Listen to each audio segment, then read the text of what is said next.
Let's go ahead and begin our session. Welcome, everyone. I know we'll have others join in, but my name is Travis Bear, and I'm a clinical social worker, and I'm part of the advisory committee for this Faith Summit.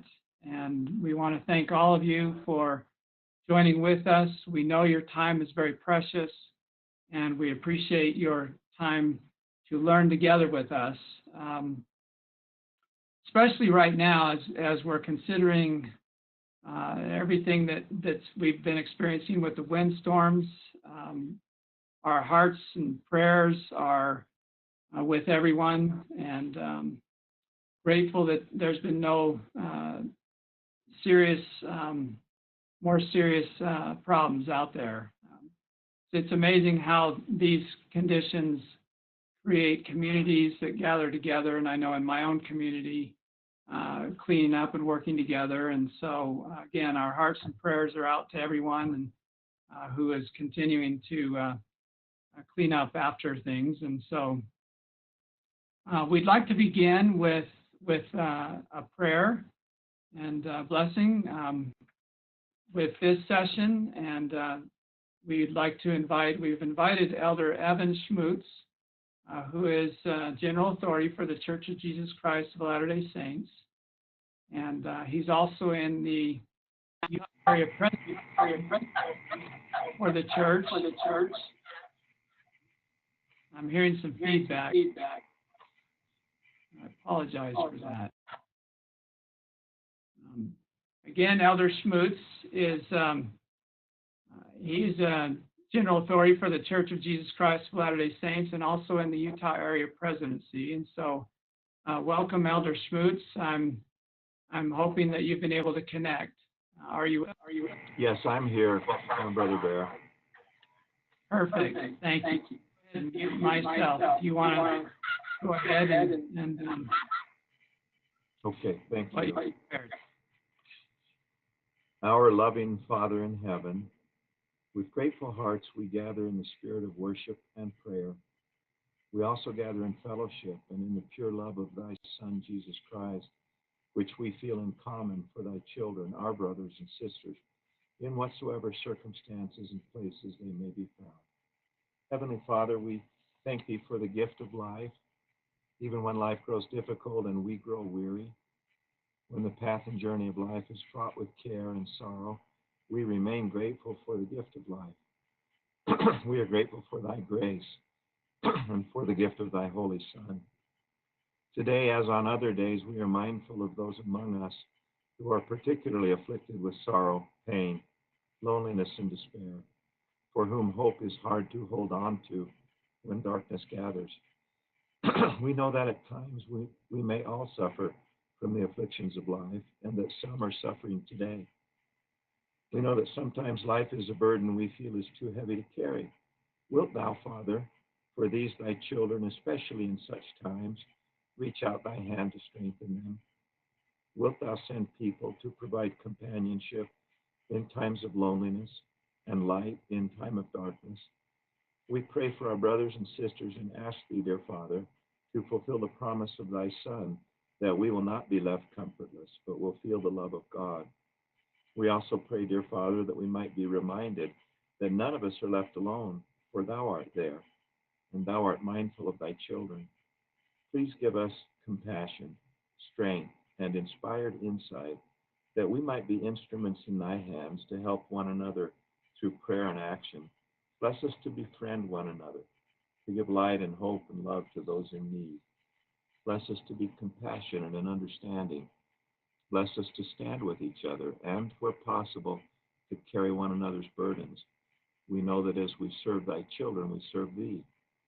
Today, we ask thy Spirit to be with us as we learn together, to guide and inspire those who teach and lead discussion. Bless us with hope in a brighter day through thy power and love. We thank thee for those who have served the weary and the downtrodden. We thank thee for professional healers and for those who heal through love and faith in God. Once again, we thank thee, O Father, for thy never-ending love and kindness. We pray for these things in the name of Jesus Christ. Amen.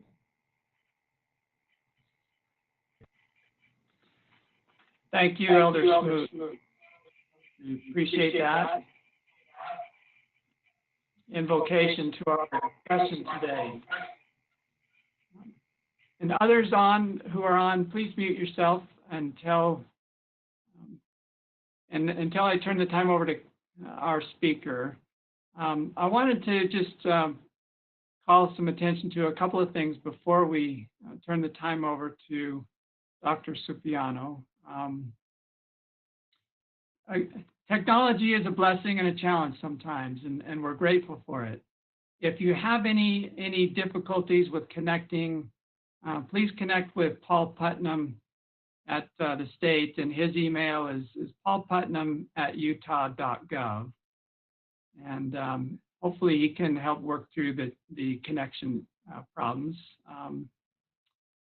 Also in our session today, we don't have the time that we would normally do for questions and answers throughout. So we would ask you to please direct any questions in the chat box, and we'll monitor those and respond as best we can.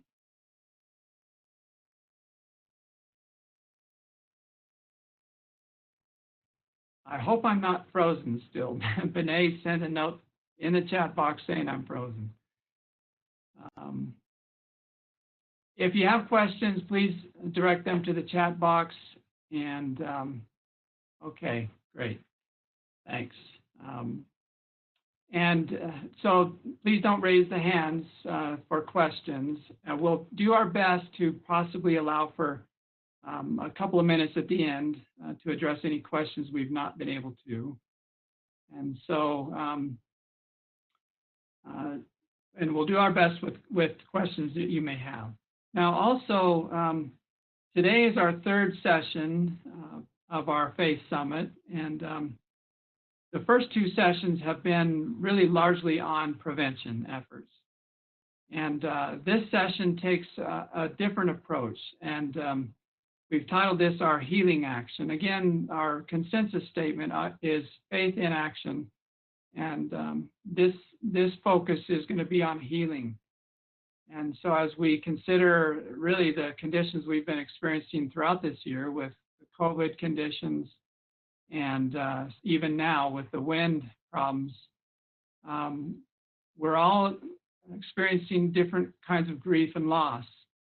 And so this session today is going to focus on healing with grief and loss related to suicide. And so I just want to turn the time over to my very good friend, Kathy Supiano. She is an expert, really, truly for grief and loss and healing. And she actually has a ministry of her own in ways for healing. And so greatly appreciate Kathy and sharing her time with us. And we'll go ahead and turn the time over to Kathy. Thank you. Thank you, Travis. I love this gathering. I look forward to it every year.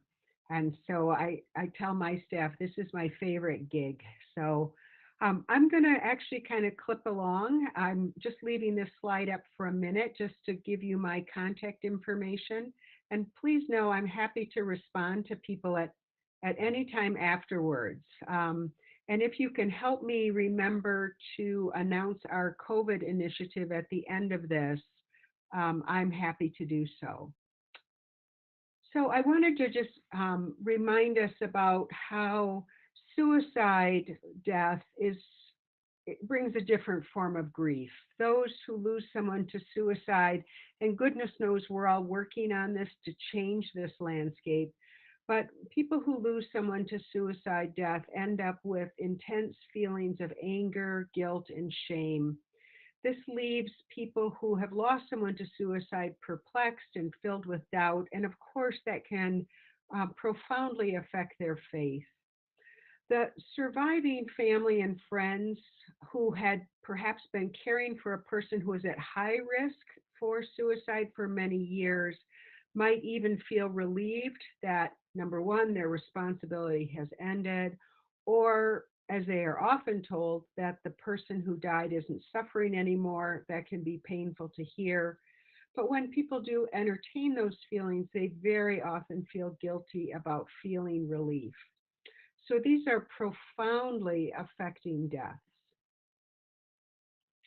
We also have to recognize, because I know we really do work so hard on prevention efforts here in Utah, but the rate of suicide is twice as high in families that have already lost someone to suicide. And we need to remember this as you're extending your ministry out into a family that's lost someone to suicide. Your efforts, everything you do, is also preventing the next suicide in that family or in that circle. So, what I'd like to do is I'd like to talk through this experience with you, since most of you entertain the possibility of engaging in suicide loss with the family. And so you know you're entering into their world at a time of enormous crisis. So, what do we mean by crisis? A crisis is more than an upheaval. A crisis is actually an upheaval where we're pretty certain there's going to be a very bad outcome. So what I'd like to do is take a couple minutes and walk through a graphic, and this is a wonderful tool for helpers, I think, this particular graphic. So if you can join me at the start, look at the top here. This is where we all lived back in February before the pandemic. We lived in a state of relative equilibrium. We had this illusion that the world was a predictable place. And then the crisis happened. But now let's call this crisis a suicide death. And when that death happens, the family, the people who cared about the person who took their life, they are now in a state of disequilibrium. And if you look at this is now an upside down triangle, a tippy triangle. And when you enter in with a family that's lost someone to suicide, this is exactly what they tell you. They say, my world turned upside down. So I thought the world was a predictable place, and it is not. Now, this is human nature. Every time we are in a crisis, every single one of us does exactly the same thing. We do the coping skills we've always done. And you may say, for example, when I'm stressed, I call my mother and my mother reassures me. Or you might say, when I'm stressed, I pray and that brings me comfort. Or you might say, I slap on my running shoes and I go for a run and that really helps me. Or you may say, and you probably wouldn't say this out loud, I drink a fifth of Jack Daniels and that's how I cope. But when we're talking about this large a crisis, a death by suicide, it's important that we recognize that the tried and true coping skills are no match for this situation. And we, as helping people, need to help people at this junction, at the fork in the road. And what does that mean? If people proceed down this pathway, these are the choices and behaviors they choose. They may choose to avoid the problem and need to change. And we see that with the pandemic, where people are saying, I don't have any responsibility, I don't need to wear a mask. But in the case of suicide death, people can say, I'm just going to go on the way I was. People, and this is very common in Utah, attempt to handle it alone. And they say, I'm going to pull myself up by my bootstraps, or I'm tough, or I'm strong. And we give people the message in all of our faith communities, and we all do this. We just have to tough it out. We have to be strong. And even though we talk about vulnerability, as faith communities, we're actually not very comfortable with people reaching out for help. Or this is a third option. People work harder and harder and harder again at these solutions that we've already said don't work. Now, that doesn't mean they're not necessarily good coping skills, but if your coping skill is running, you cannot run 24 hours a day. And if your coping skill is calling your mother, you cannot do that constantly. And if your coping skill is drinking that fifth of Jack Daniels, well, I think we all know where that leads. So if people choose this pathway, what happens is they unfortunately remain in this state of continued disequilibrium. And I just want you to think about your faith communities now, and you have many, many people that are part of your ministry that are living in a state of disequilibrium. So here's our task as helpers. We want people to move down this direction. We want to help people acknowledge a problem that things have got to change. This person has died and the world will never be the same. We want people to feel comfortable turning to others for assistance, and we're going to talk about that and how best to make that happen in a little bit. And then this is the hard work. When we're faced with a crisis, we have to discover new ways of thinking and living. This is a painful process. This is much harder than this way, but this painful process will lead us to this new equilibrium. It will be a new flat bottom triangle. But truthfully, in the face of suicide death, this flat bottom triangle will never be that flat bottom triangle ever again. So, what happens in the United States when people die and when people come together in grief? This is sort of what we think happens. This is sort of your very ordinary white, black clad funeral gathered around a casket ready for burial. But that is only one form of grief in the United States.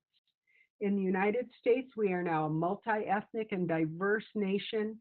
They have a we have a variety of death practices and memorial practices. Here we have a very traditional African American funeral. Here, this is a picture from Canada from a colleague of mine in British Columbia. And this is one of the First Nations funeral, and a beautiful action where people take off their wraps or their serapes and place them on the grave. And our grief practices were rapidly changing even before the pandemic hit. Um, we've gone from using the language of funerals to memorials to life celebrations. You can be sure that when I began my work in a clinical practice 40 years ago, we never saw balloons in the sanctuary, much less My Little Pony balloons. This is obviously a child's funeral. Dove releases, butterfly releases, these are all becoming part of the practice now. But let's look at how COVID has changed some of these practices and how the violent nature of death in the United States has framed our public grief.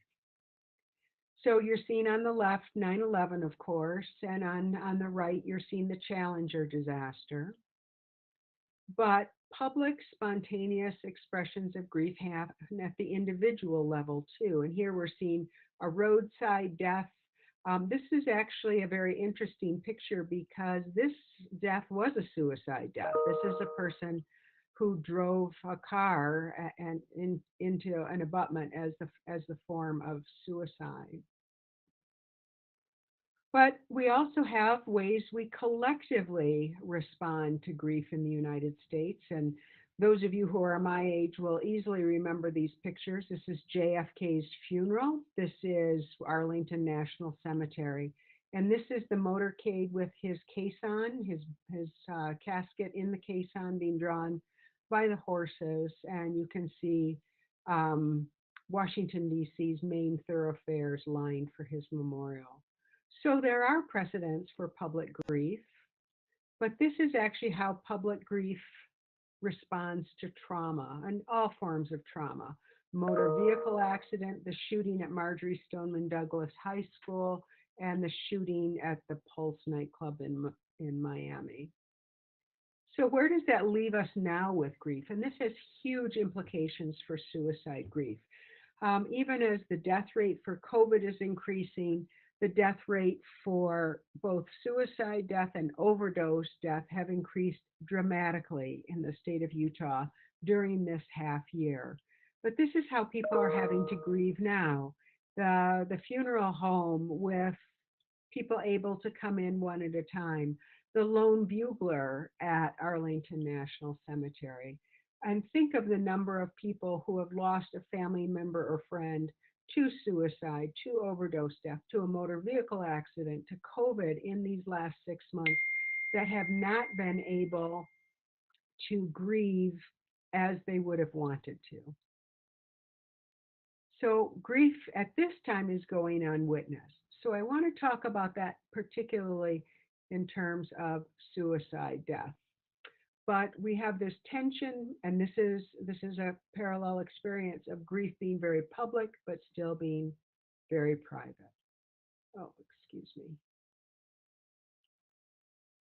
All right. So as we see the pandemic as the backdrop here, here we see the fourth wave, and this is really where we're going to see an increase in suicide death, and as well as burnout in our mental health professionals. Another important way we can enter. This is a horrifying statistic to me, and this is less than a month old from the CDC that since the pandemic began, 11% of adults have contemplated suicide, more than double in prior years. Scarier still, 26% of young people, 50%, 15% of African Americans, 19% of Hispanics. Think how large our Hispanic community is here in Utah. 22% of essential workers, 31% of unpaid caregivers. And unpaid caregivers, by almost by definition, are people caring for an elderly parent. In the case of Utah, the highest proportion of caring for older adults is for older adults with Alzheimer's disease or other dementias. All right, so returning to suicide loss now, with that as the backdrop, and if you attended my talk last year, you'll see how markedly different the world is now.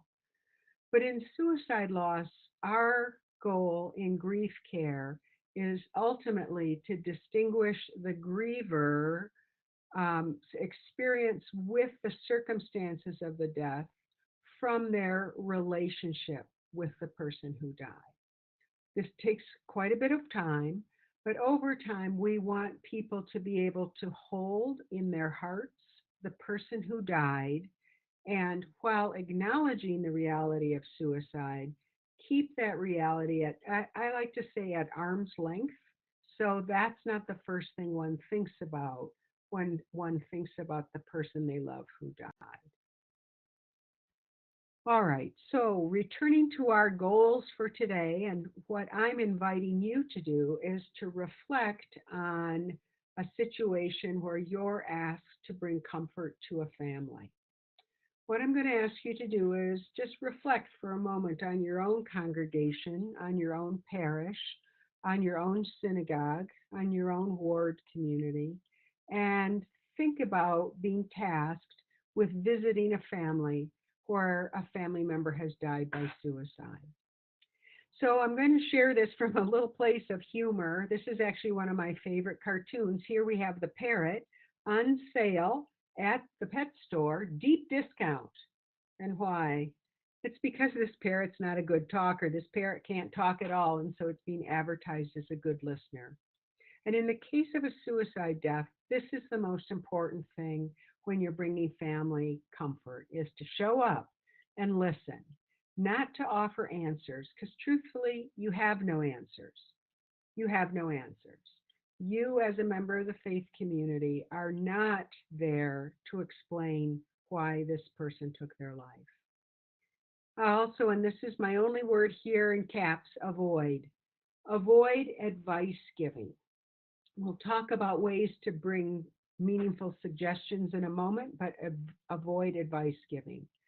Avoid platitudes, and avoid, and I know I'm talking to religious leaders here, but I'm going to say this, avoid inappropriate or premature spiritual support. As a grief therapist, I can tell you unequivocally that when people come into our grief support groups, one of the things that is most painful for them, and they share this in the group, are the things that people said to them with the intention of bringing them comfort, but were actually hurtful. Things like, God needed that baby more than you did, or aren't you glad your father is now finally in his heavenly home? These things may be entirely true, but they're not helpful when the family says, well, frankly, I would rather have her back right now. And a lot of times we say that for our own comfort. After that, then, and this is really where you are starting to offer suggestions, what people need after a tragic, tragic event is they need immediate care. And you notice I've got my picture with the mask on up there. We're going to take that message over and over again. So when you show up at the house, you're wearing a mask. But we encourage people to try to get sleep as much as possible and to stick to a routine as much as possible, including trying to interact with people that they find supportive. So we want to advocate a certain amount of distraction. People do need to take a break. We need to, and really faith leaders can do this, encourage people to rest and take a break from the heavy lifting of grief and encourage them to do that as a break, not as avoidance. You can be helpful reviewing social supports with them. People do need support from loving people when they've had a death by suicide, but they should also be free to say no to people who are not helpful. At this time, your responsibility is to support the care of the family and then to establish a plan to follow up with that family. And notice the bold text here, do follow up. It's vital that after that first visit, that there's another visit and there's another visit and there's another visit because this family will need you for a long time. I'd like to talk a little bit about faith traditions in terms of honoring the body. And again, I've got the picture with the mask there because much of this has changed in the time of COVID. But when it comes to caring for the body, it's important if you are the person representing the faith community, or if you are the person who will be conducting the memorial or the funeral service, to immediately gain an understanding of what the family prefers and what is possible. So, for example, if the family wants an open casket, and the death was particularly violent and grossly modified the body, that's something where you have to confer with the funeral home. I am very impressed with the funeral homes in Utah, particularly in this time of COVID, how careful most of them have been. We've heard some stories, but most of them have been extremely responsible. But you can imagine that sometimes the circumstances of a death by suicide make things difficult for an open casket or a viewing. That said, most people who lose a family member value being able to see the body. And that is something that could actually happen before the funeral and before preparing the body. We've had circumstances where the body was, particularly the head, was markedly altered.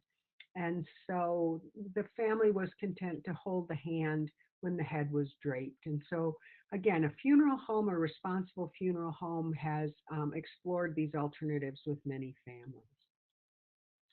Now, to the extent that it's possible, allow the family to take care of the body within the faith tradition. And many faith traditions, the family actually assists with grooming and preparing the body. Now, those rules are all changed in the time of COVID, and that's off limits. And so you may actually have to advocate with the funeral home for best public health practices here. So this is quite different than this conversation we had a year ago. It's also important that spiritual care is essential throughout the process, not only at the immediate memorial service, but as the gravestone is later installed. That can be months later, as you know, to get a headstone, or as ashes are distributed depending on the faith tradition. So this is the reality of ministry. This is not a one and done. You can see there are many steps to attend to here. Now, it's also important to honor the person who died. Now, again, when we're talking about a death by suicide, we really do want to focus on a correct, a truthful, but a compassionate remembrance of the person who died, uncoupled from the circumstances of the death. Unless the family specifically requests that you discuss this as a suicide death, and some families are now, they want this to have a prevention method or message. it's really important to honor the life of the person, not the circumstances of the death. And there's another reason we want to do that.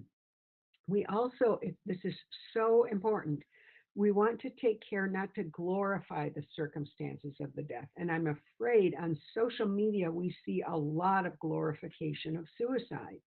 So, for example, you don't want to say something like, he's finally out of his pain, or he was too good or too sensitive for this world. We see this on social media every day.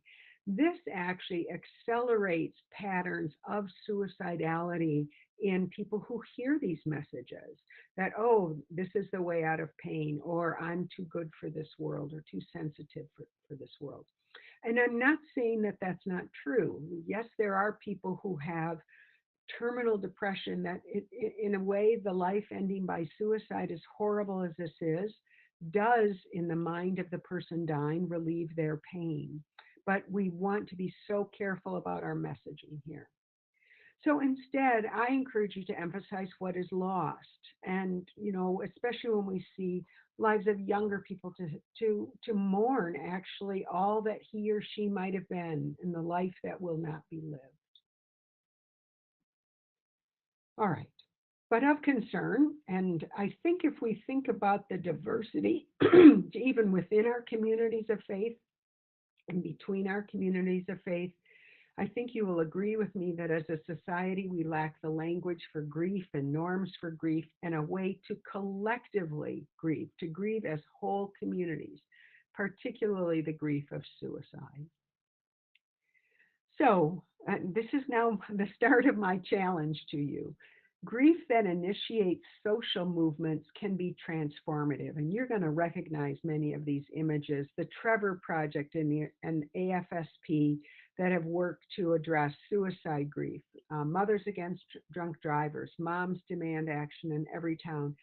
Every one of these organizations was initiated by grieving individuals who said, I want no one else to suffer the way my family has suffered. So what can we do with this? So what I'm going to spend a couple minutes talking about today is the compassionate community movement and increasing grief literacy. So what is grief literacy? It's not just being able to read the word death or grief. So you're not going to get off that easy. But this is a movement to develop and expand our understanding of grief in ways that benefit all people experiencing loss. And I'm highlighting this article because I'm happy to share these articles with you later. So what this means is a public, in communities, nations, cities, neighborhoods, parishes, ward communities, that is able to respond with appropriate support and relevant and correct information to care for grief at the front door and prevent complications later down the line. So, why do we need this in the United States? We live in and I don't need to tell you, extremely fragmented societies. We also recognize that grief is not just a problem in the mind of the griever alone, but affects their entire life, including their social life and their spiritual life. We know that far too often, grief is followed by loneliness. Again, something that can only be attended to in community. And frankly, I could use a little help here because bereavement care is almost always located within clinical and institutional forms of care. I will say that, and I'm sure you are aware that the United States is a uniquely death denying culture. We're also a grief denying culture. And so many of the things that people say and do are socially awkward and may actually compound suffering. We have all seen experiences where the friends, the colleagues, the health professionals just evaporate when the death finally happens. They may be insufficiently compassionate. They may offer insensitive comments or platitudes. So in the United States right now, most grief care is located within hospice and palliative care agencies, and it's only offered by those who are served by the agency. Bereavement care is offered within these settings by mental health professionals such as myself, and there's very little access to this type of care outside of the healthcare system. And that's actually one of the reasons I'm exceedingly proud about Caring Connections, because we serve all forms of grief. And then usually grief care begins at the death rather than at the beginning of either the disease trajectory or when the loss is actually starting. And we also don't provide grief care for non death losses. We're not very good at supporting people during divorce or family estrangement or infertility, but we can be better. And this is how we can be better. We can do this probably within our faith communities more than any other place. But this is my challenge, that we create these compassionate communities. This challenges the conviction that death and dying is only the work of clinicians or institutions. So, again, we're not just saying the church here, we're saying beyond the church. This is everyone's responsibility, and that's why we're using community in the broadest sense of the word. So, if we can do this, we will shift the conversation about and the location of death into community spaces. And we're talking here truthfully about that word compassion. And I think most of you know that the derivation of the word compassion actually is co suffering. So it's not that I'm suffering for your loss, it's that I will be a yoke fellow with you and I will help shoulder some of your suffering. How do we do that? Compassionate communities have the capacity to access, process, and use knowledge regarding the experience of loss. They have the knowledge to facilitate an understanding and reflection, skills that enable action, and values, shared values that inspire compassion and care. So this takes us out of our silos of individual cultures and brings us into interdependence of individuals within and across cultures. And so, Travis, that's why I'm so excited to be here today, because we have representatives from so many faith communities, and we can collaborate both within our communities, but also across our communities. So, grief literacy is actually not an intervention, it's a paradigm shift, and it addresses the social context that influence how we grieve. So, I just want you to think about this. What if a family that lost someone to suicide no longer needs to feel stigmatized or isolated by that type of death? All right, let's talk about where this lands us in terms of the pandemic now, because now our suicide postvention care is happening in this backdrop. All right, this is where we were all in January. And then we became increasingly aware of the pandemic, and then it hit. And it started first, of course, in Washington State, then New York, New Jersey, and it has expanded around the country. But our initial response to this pandemic, and this is true of communities of faith, just like it's true of my community, the community of healthcare workers, is everybody stepped up. And this is what we did. We cheered for our healthcare workers. We were grateful for our school teachers when we were trying to homeschool our own children. And people gathered together. But the pandemic raged on and people started splintering. And this is where we are right now. All right. We're in this state of disillusionment. Will we get a vaccine? How will we distribute a vaccine? Am I safe to go out? And I want you to think about families now that have lost someone to suicide and are further isolated. I want you to think about people who are at risk for suicide and are now incredibly isolated. But the rest of us cannot yield to this disillusionment. We must stay in the game here. We must continue to be compassionate and care. So this is where we have to go. This is what starts after we have a vaccine available. This is our long road. And so this is the road post-COVID, but our road with suicide recovery is going to start way down here. So this is my bad news. We have a lot of work to do to address the mental health needs that we have in the country. So I'm just going to show this little slide just to let you know. We consider people in COVID recovery and COVID grief to have a heightened risk of suicide. So in addition to our suicide survivor support groups that we offer, and thank you to the state of Utah for sharing CARES funds with us. Starting in next week, we're offering a COVID grief support group and a COVID recovery group. So this is for people who've had COVID and are still struggling to recover. And there are thousands of people in this situation in Utah. So I will share that information with Travis and he will share it with you later.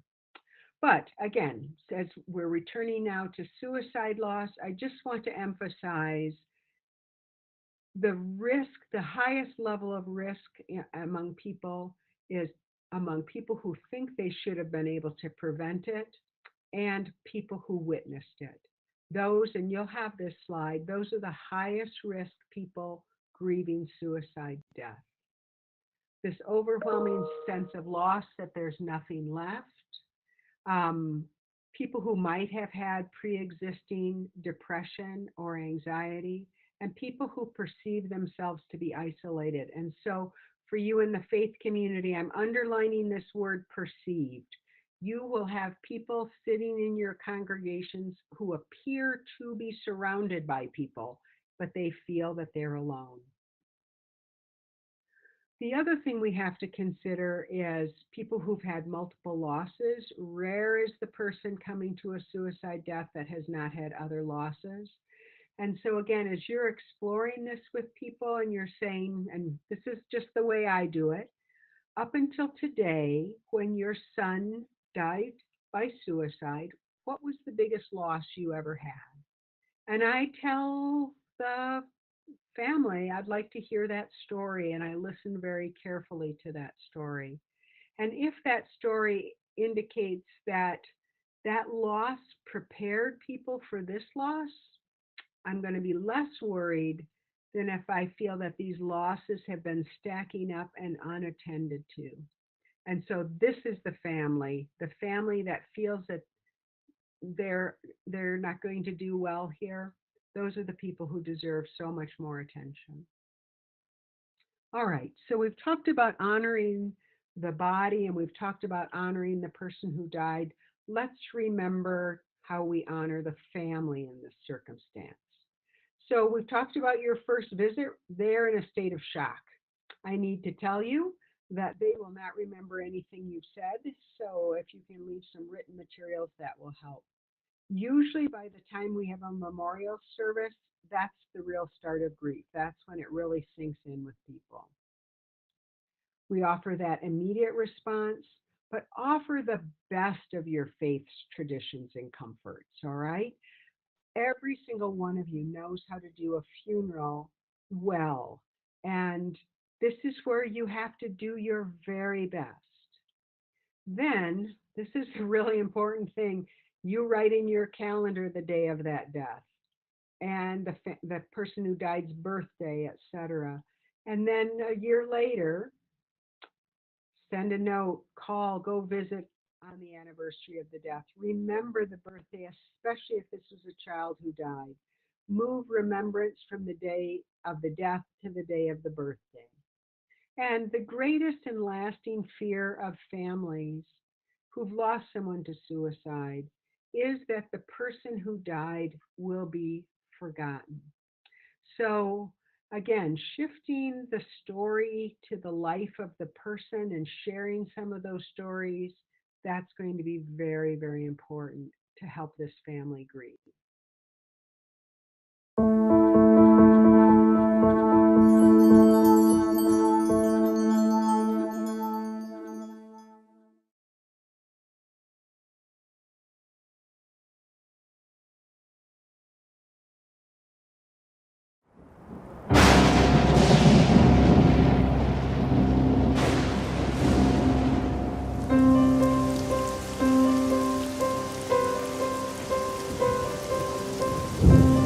Sometimes we find ourselves surrounded by dark clouds with nothing to be grateful for.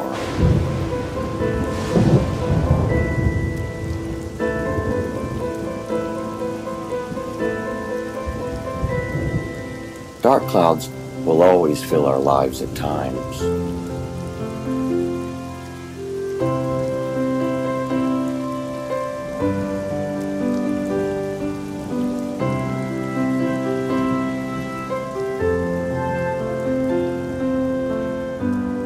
But when we see others celebrating the storm,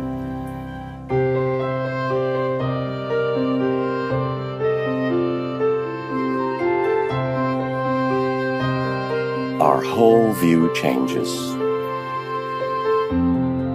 And gratitude for the blessings of our life allows us to weather the storm.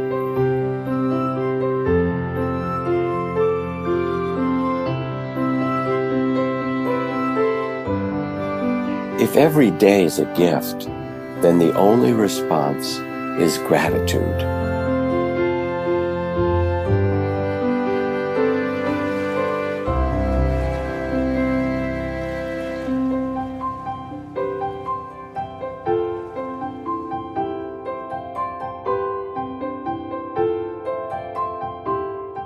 And yes, there are obstacles in life where we feel unbalanced and hesitate. Perhaps our fears might come true. When we look back, those very challenges become blessings to strengthen our spirit.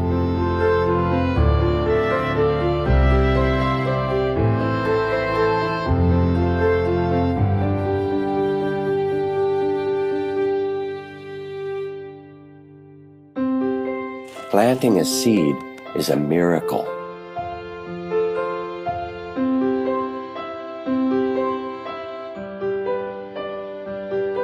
Tending it, an act of faith, an act of joy.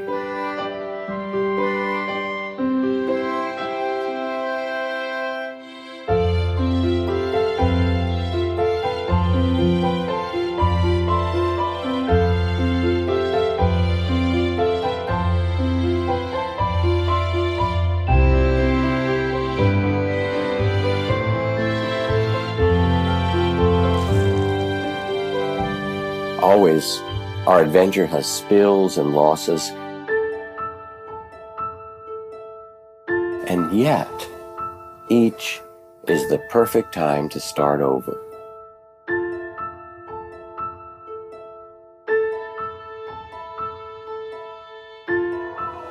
Still, there are times in life's great journey when again we are lost or sad.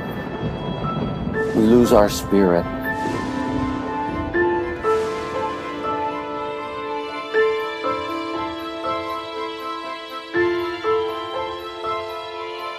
And almost without knowing, negativity enters all we do.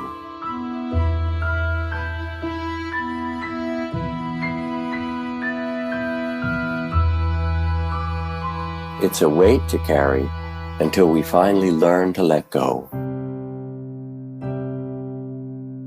Then, what joy when we see the shining heart of another who joins us on our way.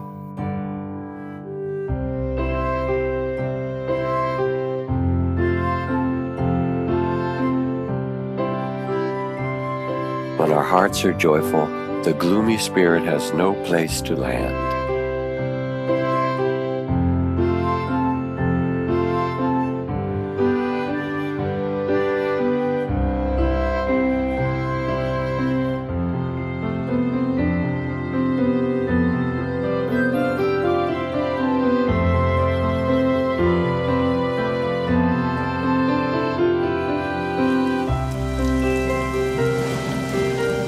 With joy in our hearts, we take our place in the mysterious unfolding of the world.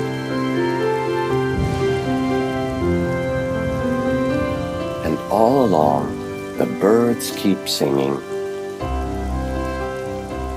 and a grateful heart sings with them.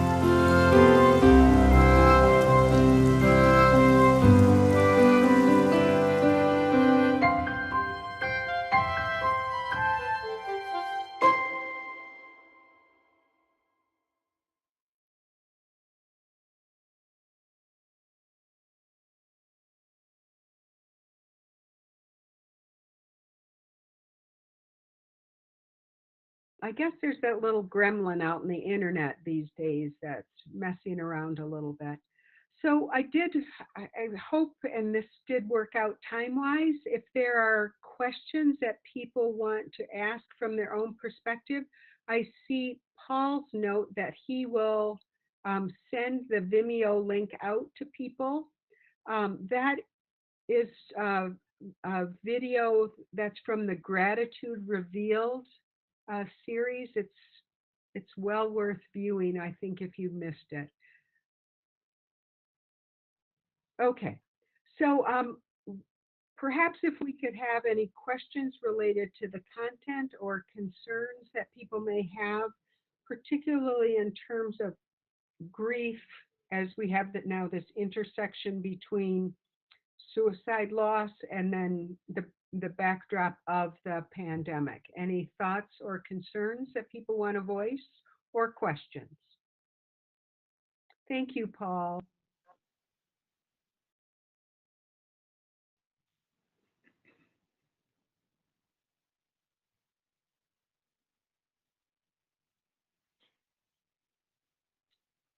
Okay, I'm not seeing any questions in the chat box.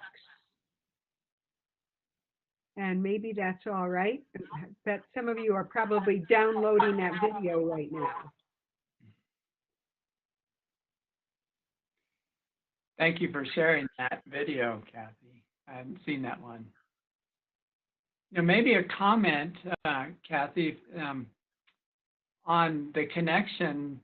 One of the things that's impressing me too here is the connection between the healing and the supporting suicide loss survivors, the connection between the healing and prevention efforts.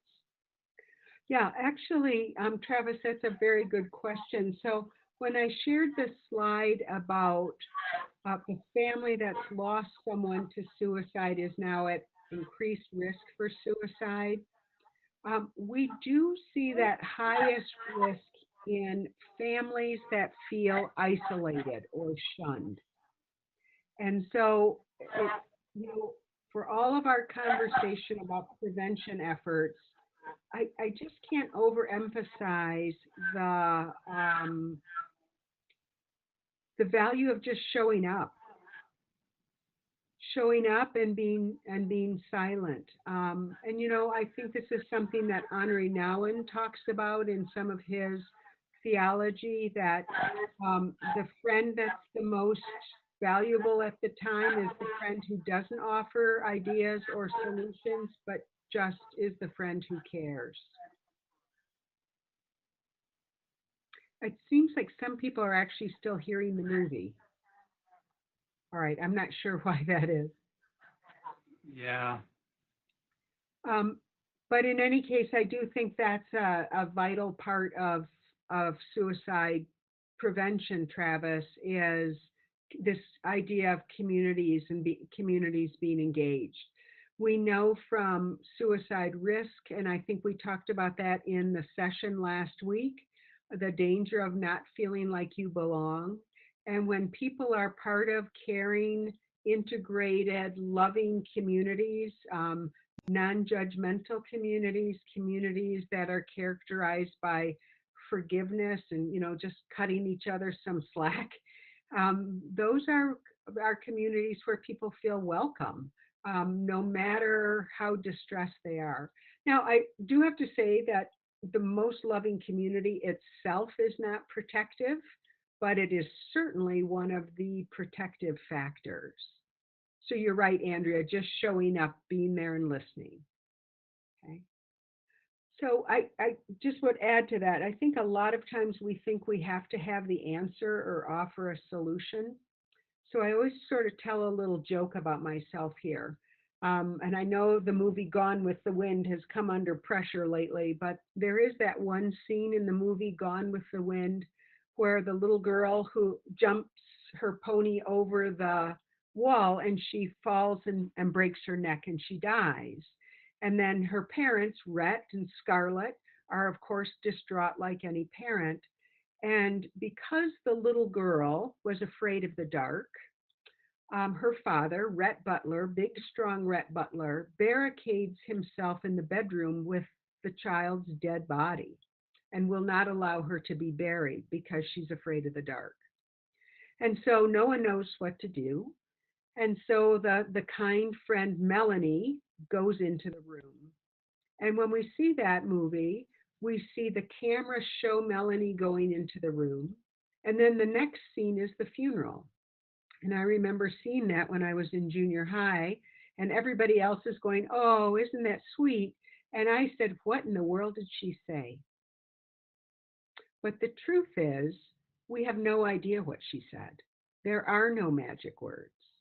All of us love our scripture, and we care very deeply about the Word of God as we understand it.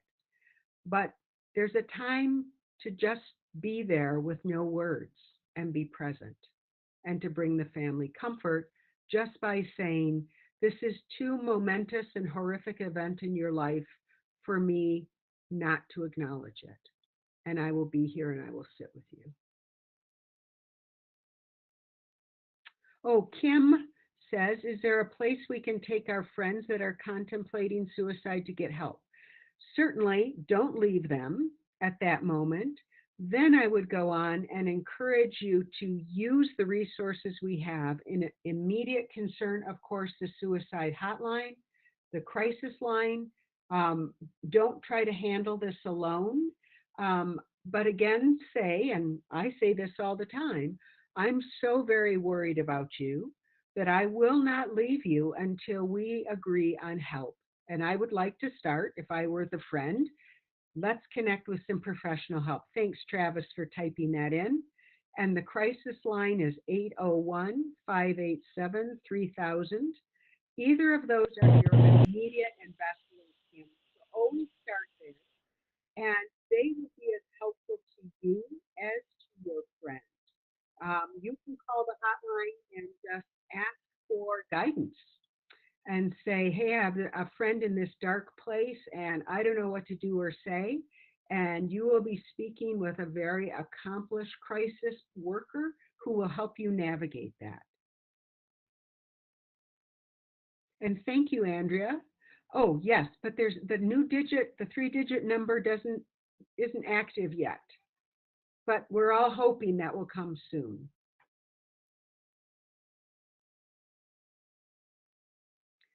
Okay, Travis, I think I went right up to my time.